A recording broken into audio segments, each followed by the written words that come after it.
സഹോദരന്മാർക്കറിയാമല്ലോ, സൂറത്ത് യൂനുസിലെ ആയത്തും അതുപോലെ തന്നെ സൂറത്തുൽ മുഅ്മിനൂനിൽ നിന്നുമൊക്കെ ഞാൻ ഓതിയിട്ടുണ്ട്. ആകാശഭൂമികളെ സൃഷ്ടിച്ചതാരെന്ന് ചോദിച്ചാൽ, ആരാണ് മഴ തരുന്നതെന്ന് ചോദിച്ചാൽ, ആരാണ് സൃഷ്ടിച്ചതെന്ന് ചോദിച്ചാൽ, അങ്ങനെയുള്ള ഒരുപാട് ചോദ്യങ്ങൾക്ക് മടുവിലായി അവര് പറയും അള്ളയാണെന്നവര് പറയും എന്നിങ്ങനെ അർത്ഥം വരികയും ആ കാര്യത്തെ സംബന്ധിച്ച് വിശദീകരിക്കുന്ന ആയത്തുകളൊക്കെ ഞാനിവിടെ ഓതിയിട്ടുണ്ട്. കൃത്യമായി തന്നെ അതൊക്കെ കഴിഞ്ഞ കാല പ്രഭാഷണങ്ങളിലൂടെ സമർത്ഥിച്ചിട്ടുമുണ്ട്. അതൊക്കെ പ്രമാണങ്ങളുടെ വെളിച്ചത്തിൽ പറഞ്ഞപ്പോ ഇവിടെ ആരോപിച്ചതെന്താണെന്ന് നിങ്ങൾക്കറിയാമല്ലോ. ഇപ്പോഴും ആ ആരോപണമാണ് നടത്തിക്കൊണ്ടിരിക്കുന്നത്. എന്താ പറയുന്നത്? കണ്ടോ, മൗലവി നാദാപുരത്ത് വന്നത് എന്തിനാണ്? അബൂജഹലിനെ മുഅ്മിനാക്കാനാ. ലോക മുസ്ലിമീങ്ങളെയൊക്കെ കഫറും മുശ്രിക്കുമാക്കി തള്ളിയിട്ട് അബൂജഹലിനെ ദീനി കൂട്ടാനാണ്, അബൂജഹലിനെ മുഅ്മിനാക്കാനാണ്, അബൂജഹലിനെ സ്വർഗക്കാരനാക്കാനാണ് എന്ന തരത്തിലാണ് ഇവിടുന്ന് എൻ്റെ പേരിൽ ആരോപണം പറഞ്ഞത്. ആ ആരോപണം പറഞ്ഞപ്പോൾ തന്നെ കഴിഞ്ഞ പ്രഭാഷണത്തിൽ നാം വിശദമായി മറുപടിയും കൊടുത്തതാണ്. പക്ഷേ നിങ്ങൾ നോക്കൂ, കൃത്യമായ മറുപടി ഞാൻ എന്താ അന്ന് കൊടുത്തത് എന്ന് ഇൻഷാ അല്ലാഹ് നിങ്ങൾക്ക് ശേഷം കേൾക്കാം. പക്ഷേ അത് കേൾക്കുന്നതിൻ്റെ മുമ്പ് ഇപ്പോഴും യാതൊരു മനസ്സാക്ഷി കുത്തുമില്ലാതെ നുണയിങ്ങനെ ആവർത്തിച്ച് നമ്മെ സംബന്ധിച്ച് പറയുകയാണ്. ഇത്രയൊക്കെ ഈ വേദിയിൽ വെച്ച് വിശദീകരിച്ചിട്ടും പറയുന്നത് എന്താണ്? മൗലവി ഇവിടെ വന്നത് സുന്നികളായ നമ്മളെല്ലാം കഫറും മുശ്രിക്കുമാണെന്ന് പറയാനും, അബൂജഹിൽ അതേ സമയത്ത് അബൂജഹിൽ വിശ്വാസിയാണെന്ന് പറയാനുമാണ് എന്ന് നമ്മുടെ പേരിൽ ഒരു വലിയ ആരോപണം, എപ്പോഴും ആവർത്തിക്കുന്ന ആരോപണം. എത്ര മറുപടി കിട്ടിയാലും തെളിവ് കിട്ടിയാലും തെളിഞ്ഞില്ല എന്ന നിലക്ക് പിന്നെയും അത് ആവർത്തിക്കുകയാണ്. അതുകൊണ്ട് ആ ആരോപണം ഒന്ന് കേൾക്കുക. അതിൻ്റെ ശേഷം ഞാൻ മുമ്പെന്താണ് ഇവിടെ വിശദീകരിച്ചത് എന്നും ചുരുങ്ങിയ നിലക്ക് നിങ്ങളെ ഒന്ന് കേൾപ്പിക്കുന്നതാണ്. നിങ്ങളുടെ ഓർമ്മ പുതുക്കാൻ വേണ്ടിയാണ്, ആവർത്തന വിരസത തോന്നരുത്, വിഷയം മനസ്സിലാക്കാൻ വേണ്ടിയാണ്. അങ്ങനെയൊക്കെ വിശദീകരിച്ചിട്ടും ഇപ്പോഴും ഇദ്ദേഹം പറയുന്നത് എന്താണ്, നമ്മെക്കുറിച്ച് പറയുന്ന ആരോപണം എന്താണെന്നൊന്ന് ശ്രദ്ധിച്ചോളൂ. ഇവിടെ വന്ന് മൗലവി കാര്യമായി സംസാരിച്ച വിഷയം എന്താ? കാര്യമായി സംസാരിച്ചത് നമ്മളെല്ലാം സുന്നികളെല്ലാം മുശ്രിക്കീങ്ങളും കാഫിറുകളും ആണ്. അതേസമയം അബൂജഹലിൽ വിശ്വാസിയാണ്, നമ്മളൊക്കെ മുശ്രിക്കീങ്ങളാണ്. കേട്ടില്ലേ എന്താ പറഞ്ഞത്? എന്താ ഇവിടെ ഇപ്പൊ കൃത്യമായിട്ട് പറഞ്ഞത്? സുന്നികളെല്ലാം കാഫിറും മുശ്രിക്കുമാണ് എന്നാണ് ഇപ്പൊ മൗലവി ഇവിടെ വന്നിട്ട് പറഞ്ഞത്. അതേസമയം അബൂജഹിൽ വിശ്വാസിയുമാണ്. ചോദിക്കട്ടെ, വളരെ വിനയത്തോടെ ചോദിക്കട്ടെ, നിങ്ങൾക്ക് പറയാൻ സാധിക്കുമോ എവിടെ പറഞ്ഞു ഈ ഉള്ളവൻ സുന്നികൾ കാഫിറുകളും മുശ്രിക്കുകളുമാണെന്ന്? ഇവിടെ വന്നുകൊണ്ട് പറഞ്ഞു എന്നല്ലേ? ഇവിടെ എന്നല്ല, എവിടെയെങ്കിലും വെച്ച് സുന്നികൾ കാഫിറുകളും മുശ്രിക്കുകളുമാണ് എന്ന് പറഞ്ഞൊരു വാചകം എവിടെയാണെന്ന് നിങ്ങൾ അടുത്ത പ്രസംഗത്തിൽ ഒന്ന് പറയണം. മാത്രമല്ല അബൂജഹിൽ വിശ്വാസിയാണെന്നും പറഞ്ഞു. അബൂജഹലിന് വിശ്വാസം വേണമെങ്കിൽ മൂപ്പരെന്താ പറയുന്നത്? അബൂജഹലിന് വിശ്വാസം വേണമെങ്കിൽ എന്ത് വേണമെന്ന് അയാൾ തെറ്റിദ്ധരിപ്പിക്കുന്നത് നിങ്ങൾ നോക്കൂ. ലാ ഇലാഹ ഇല്ലല്ലാഹ് മുഹമ്മദുർ റസൂലുള്ളാഹ് എന്ന വിശ്വാസമാണ്. അതുണ്ടായാലാണ് വിശ്വാസിയാവുക. അത് അബൂജഹലിൽ ഉണ്ടായിട്ടില്ല എന്ന് ഇയാൾ കാര്യമായിട്ട് ഇവിടെ വെച്ച് പറയുന്നതെന്ന് കേട്ടോളൂ. അല്ലാഹുവിൽ വിശ്വസിക്കുക എന്ന് പറയുന്നത് ലാ ഇലാഹ ഇല്ലല്ലാഹ് മുഹമ്മദുർ റസൂലുള്ളാഹ് എന്ന വിശ്വാസമാണ്. അത് അബൂജഹലിനും കക്ഷികൾക്കും ഉണ്ടായിട്ടില്ല. ഞാൻ പറഞ്ഞു അങ്ങനെ അള്ളാഹുവിലുള്ള വിശ്വാസം ലാ ഇലാഹ ഇല്ലല്ലാഹ് മുഹമ്മദുർ റസൂലുള്ളാഹ് ഇത് അബൂജഹലിന് ഉണ്ടായിരുന്നു എന്ന് ഞാൻ പറഞ്ഞു എന്ന് വരുത്തി തീർക്കാനുള്ള ശ്രമമാണ്. ലാ ഇലാഹ ഇല്ലല്ലാഹ് മുഹമ്മദുർ റസൂലുള്ളാഹ് എന്നതാണ് അള്ളാഹുവിലുള്ള വിശ്വാസം. അപ്പൊ സലഫി ഇവിടെ നിന്ന് പറയുന്നത് അബൂജഹലിന് വിശ്വാസമുണ്ട്, അപ്പൊ അബൂജഹലിന് ലാ ഇലാഹ ഇല്ലല്ലാഹ് മുഹമ്മദുർ റസൂലുള്ളാഹിൽ വിശ്വാസമുണ്ട് എന്ന് പറയാനുള്ള ശ്രമമാണ് ഈ കണ്ടത്. എന്നാൽ സഹോദരന്മാരെ, പച്ചക്കളമാണ് പറഞ്ഞത്. ഒരൊറ്റ സ്ഥലത്തും ഞാൻ പറഞ്ഞിട്ടില്ല അബൂജഹിൽ ലാ ഇലാഹ ഇല്ലല്ലാഹ് മുഹമ്മദുർ റസൂലുള്ളാഹ് എന്ന് വിശ്വസിച്ചവനാണെന്ന് ഒരു സ്ഥലത്ത് വെച്ചും ഒരിക്കലും ഒരു മുസ്ലിമും പറയില്ല, പറഞ്ഞിട്ടുമില്ല. അത് നിങ്ങൾ കൃത്യമായി എന്താണ് അബൂജഹലിനെ സംബന്ധിച്ച്, എന്താണ് അറേബ്യൻ കാഫിറുകളെ സംബന്ധിച്ച് നാം പറയുന്നത് എന്താണ്, എന്തിനു വേണ്ടിയാണ് പറയുന്നത്? അവർ മുഅ്മിനാണെന്നാണോ, അവൻ യഥാർത്ഥ വിശ്വാസിയാണെന്നാണോ, അല്ലെങ്കിൽ അവന് പരലോകത്ത് ഉപകാരപ്പെടുന്ന നിലക്ക് വിശ്വാസി എന്നവനെ കുറിച്ച് പറയാമോ, സ്വർഗക്കാരൻ എന്ന് പറയാമോ? ആ നിലക്കൊക്കെ കൃത്യമായി സർവ്വ തെറ്റിദ്ധാരണകളുടെയും അടിവേറിറക്കുന്ന നിലക്ക് കഴിഞ്ഞ പ്രസംഗങ്ങളിൽ പറഞ്ഞിട്ടുണ്ട്. ഒന്ന് രണ്ട് ഉദാഹരണങ്ങൾ നിങ്ങൾ ശ്രദ്ധയോടെ ഒന്ന് കേൾക്കണം എന്ന് ഓർമ്മപ്പെടുത്തിക്കൊണ്ട് നിങ്ങളെ കേൾപ്പിക്കുന്നു കഴിഞ്ഞ കാല പ്രഭാഷണങ്ങളിൽ നിന്ന്. അപ്പൊ സുഹൃത്തുക്കളെ, ഈ തർക്കമൊക്കെ കേൾക്കുമ്പോൾ നിങ്ങൾ വിചാരിക്കരുത് എന്താ ഇപ്പൊ നാദാപുരത്ത ഖണ്ഡനത്തിന്റെ പ്രധാന വിഷയം. എന്താ വിഷയം?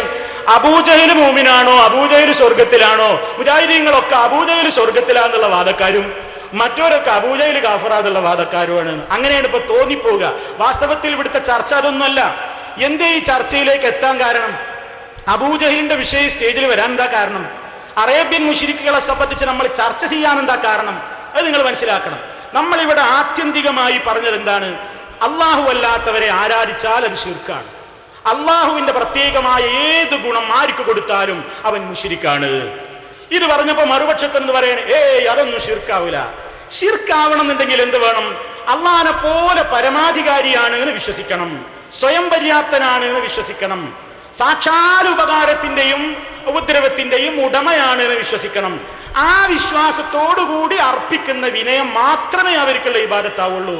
ഞങ്ങൾ ആരും അങ്ങനെ മുഹീദ്ദീൻ ശൈഖേ എന്ന് വിളിക്കുമ്പോ, മടവൂർ ശൈഖേ എന്ന് വിളിക്കുമ്പോ, ബദരീങ്ങളെ എന്ന് വിളിക്കുമ്പോ ബദരീങ്ങൾ പരമാധികാരിയാണ് എന്ന് വിശ്വസിക്കുന്നില്ല.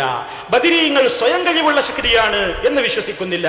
ബദരീങ്ങൾ സാക്ഷാൽ ഉപകാരത്തിന്റെയും ഉപദ്രവത്തിന്റെയും സാക്ഷാൽ ഉടമയാണ് എന്നും വിശ്വസിക്കുന്നില്ല.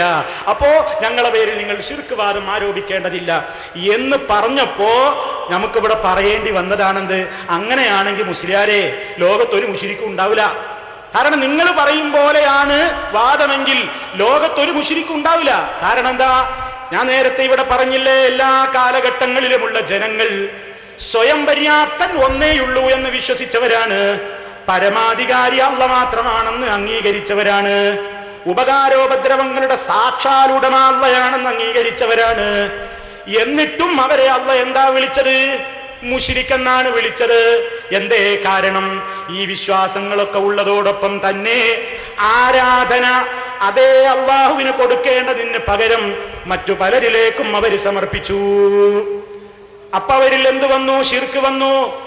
അങ്ങനെ ഉണ്ടായി എന്ന് പറയേണ്ടി വന്നപ്പോഴാണ് അബൂജഹൽ അടക്കമുള്ള സർവ്വ മുശ്രിക്കീങ്ങളും നമ്മുടെ ചർച്ചയിലേക്ക് വന്നത് എന്ന് പ്രത്യേകമായി ഓർമ്മപ്പെടുത്തുകയാണ്.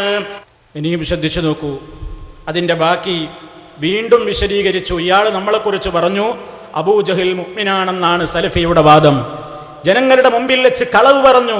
അബൂജഹൽ മുഅ്മിനാണെന്നാണ് സലഫിയുടെ വാദം. അപ്പോൾ ആ വാദത്തെ ഗണ്ണിച്ചുകൊണ്ട് കഴിഞ്ഞ പ്രസംഗത്തിൽ കൃത്യമായി വീണ്ടും വിശദീകരിച്ച ഭാഗം ഒന്നുകൂടി നിങ്ങൾ കേട്ടോളൂ. ലോകത്തിന്റെ സ്രഷ്ടാവ് അല്ലാഹുവാണ്, പ്രപഞ്ചത്തിന്റെ നിയന്താവ് അല്ലാഹുവാണ്, പരമാധികാരി അല്ലാഹുവാണ്, ഉപകാരോപദ്രവങ്ങളുടെ സാക്ഷാൽ ഉടമ അല്ലാഹുവാണ് എന്നൊക്കെ ഒരാൾ അംഗീകരിച്ചത് കൊണ്ട് ഒരാൾ മുഅ്മിനാവുകയില്ല. ഒരാൾ മുഅ്മിനായി തീരണമെങ്കിൽ ഇതൊക്കെ വിശ്വസിക്കുന്നത് ഏതൊരു റബ്ബിനെ കുറിച്ചാണോ ആ റബ്ബിന് മാത്രം അവന്റെ പ്രാർത്ഥനകളും നേർച്ചകളും വഴിപാടുകളും ഇബാദത്തുകളും അർപ്പിക്കണം. അപ്പോഴേ മുഅ്മിനാവുകയുള്ളൂ, അപ്പോഴേ മുസ്ലിം ആവുകയുള്ളൂ. അതുകൊണ്ടല്ലേ അബൂജഹൽ കടുത്ത കാഫിറാണെന്ന് പറഞ്ഞത്, ഫിറഔൻ കടുത്ത കാഫിറാണെന്ന് പറയുന്നത്. ഫിറഔനും അബൂജഹലുമൊക്കെ അവര് മുഅ്മിനുകളാണ് എന്ന് നമുക്ക് അഭിപ്രായമുണ്ട് എന്ന് ചിലരൊക്കെ നമ്മുടെ പേരിൽ ആരോപണം പറഞ്ഞപ്പോ അത് വെറുതെ പറഞ്ഞതാണ്, അവർ തെറ്റിദ്ധരിച്ചതാണ്. അതല്ലെങ്കിൽ അവർ വെറുതെ പ്രചരിപ്പിക്കുകയാണ്. അബൂജഹൽ മുഅ്മിൻ എന്ന് പറയുന്ന പട്ടികയിലേക്ക് ഒരിക്കലും കടന്നു വന്നിട്ടില്ല. ഫിറഔനും കടന്നു വന്നിട്ടില്ല. അവരൊക്കെ കടുത്ത മുശ്രിക്കുകളും കാഫിറുകളുമായി തന്നെയാണ് ജീവിച്ചത്. അങ്ങനെ തന്നെ ലഅനത്തിന് വിധേയമായ നിലക്ക്, ലഅനത്തുല്ലാഹി അലൈഹിം എന്ന് പറയാവുന്ന നിലക്ക്, ശാപകോപത്തിന് വിധേയരായ നിലക്ക് തന്നെയാണ് അവരൊക്കെ ഈ ലോകത്ത് നിന്ന് അവരുടെ ജീവൻ പോയത്. അതുകൊണ്ട് അവരടക്കമുള്ള സർവ്വ മുശ്രിക്കുകളുടെയും കാഫിറുകളുടെയും പിഴച്ചുപോയ സർവകക്ഷികളുടെയും മാർഗത്തിൽ പെട്ടുപോകാതെ അമ്പിയായിന്റെ മാർഗത്തിലേക്ക് വരണേ ജനങ്ങളെ എന്ന് പറയാനാണ് അവരുടെ വിശ്വാസത്തെ നമ്മൾ ഇന്നലെ പരാമർശിക്കേണ്ടി വന്നത്. എത്ര കൃത്യമായ വിവരണമാണ്, മനസ്സിലായില്ലേ എല്ലാവർക്കും? ആരാണ് അബൂജഹിൽ, ആരാണ് ഫിറൗൻ, എന്തൊക്കെ വിശദീകരിച്ചു. ഇങ്ങനെ കൃത്യമായി വിശദീകരിച്ചിട്ടും പിന്നെയും പറയുന്നത് എന്താ? ലജ്ജയില്ലാതെ പിന്നെയും നമ്മുടെ പേരിൽ ആവർത്തിച്ചു പറയുന്ന ആരോപണം. അല്ലാഹു സുബ്ഹാനഹു വ തആല കൃത്യമായി ഒരാളോട് എന്താണ് സംസാരിക്കുമ്പോൾ സൂക്ഷിക്കേണ്ടത് എന്ന് പറയുന്ന ആ മര്യാദ പാലിക്കാതെ അല്ലാഹു നൽകിയ നാവുകൊണ്ട് ആവർത്തിച്ച് പിന്നെയും ഈ കളവ് ആവർത്തിക്കുന്നത് ഒന്നുകൂടി കേട്ടോളൂ. ഇതൊക്കെ കേട്ട് കഴിഞ്ഞിട്ടും നിങ്ങൾ നോക്കൂ, ഈ മനുഷ്യൻ പറയുന്ന വാചകം എത്രമാത്രം കളവാണെന്ന് കേട്ടോളൂ. ഇവിടെ വന്ന് മൗലവി കാര്യമായി സംസാരിച്ച വിഷയം എന്താ? കാര്യമായി സംസാരിച്ചത് നമ്മളെല്ലാം സുന്നികളെല്ലാം മുശ്രിക്കീങ്ങളും കാഫിറുകളും ആണ്. അതേസമയം അബൂജഹലിൽ വിശ്വാസിയാണ്, നമ്മളൊക്കെ മുശ്രിക്കീങ്ങളാണ്. കേട്ടോ? അപ്പൊ എന്താ അതിലൂടെ വരുത്തി തീർത്തത്? നമ്മളൊക്കെ മുശ്രിക്കുകളാണ്. അഥവാ ഇയാളുടെ ശ്രമം എന്താണ് ഇദ്ദേഹം ശ്രമിച്ചു കൊണ്ടിരിക്കുന്നത്? എന്തിനാണ് മനസ്സിലായില്ലേ? മുജാഹിദുകളെ ഒന്ന് ശ്രോതാക്കൾക്കിടയിൽ തെറ്റിദ്ധരിപ്പിക്കണം. സുന്നികളെ മുഴുവൻ, ലോകത്തുള്ള മുസ്ലിമീങ്ങളെ മുഴുവൻ മുശ്രിക്കാക്കലാണ് ഇവരുടെ പണി, കാഫിറാക്കലാണ് ഇവരുടെ പണി. എന്നിട്ടോ അബൂജഹലിനെ മോമിനാക്കുകയും ചെയ്യുകയാണ്, വിശ്വാസിയാക്കുകയും ചെയ്യുകയാണ് എന്ന നിലക്ക് പറയുമ്പോൾ നിങ്ങളൊന്ന് കൃത്യമായി മനസ്സിലാക്കണം. ഈ ഭാഗത്തിന്റെ തൊഴിലാണ് കാഫിറാക്കൽ പരിപാടി. ഈ പേരോട് മുസ്ലിയാരടക്കമുള്ള ആളുകൾ ചെയ്യുന്ന ഒരു തൊഴിലുണ്ട്.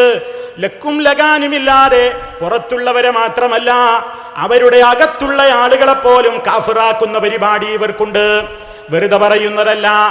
ഈ കേരളത്തിൽ ഒരു സംവാദം നടന്നില്ലേ മഞ്ചേശ്വരത്ത് വെച്ച്?